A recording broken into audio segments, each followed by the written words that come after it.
Hello, gentlemen. Jeff Sanchez, children's rights advocate here again. This comes from a brilliant sociologist named Vilar, who females tried to kill back in the 70s. It's easy to allow your strongest force to be manipulated, but when you do, defenseless suffer.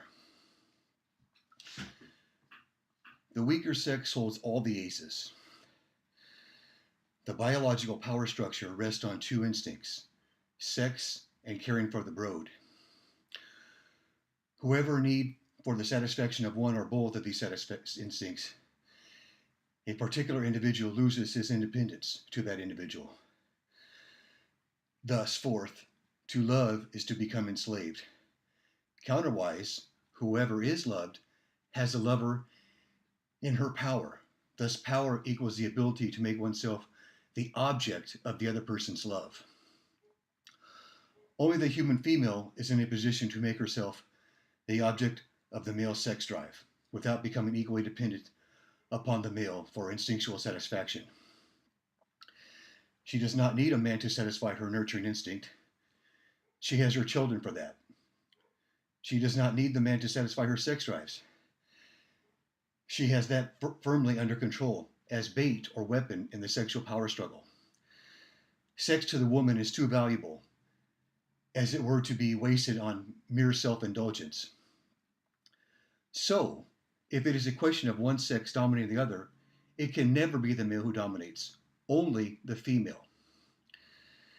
The potential oppressor is never the stronger partner, but always the more helpless one.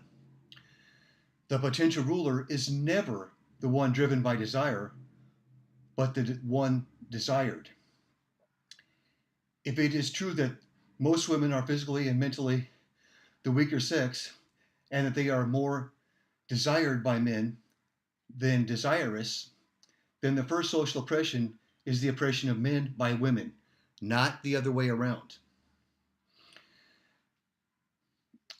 The women usually begin to suffer long after the man has been miserable for a long time. Female power is the foundation of all power structures. Social power systems that do not rest directly on instinct can never be more than superstructures. Their leaders can rule only in areas of no special value to sex partners and proteges. A system that disregards the power of the really powerful sex is doomed from the onset. It cannot gain adherence. It is by the power of the dominant sex that all system functions at all. Without the consent of women, there could have been no fascism, no imperialism, and no inquisition. Men could not have become the tools of such a system had they not been ruled by women. Only a person attached and subservient to another through his basic social instincts, a man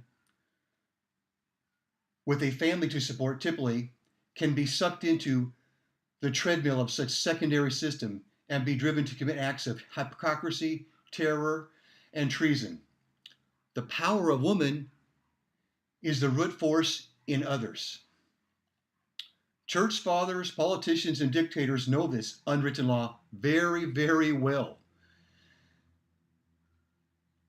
A ruler's most important political move is courting women and talking their language. He knows that once he has the women with him, he will automatically get the men.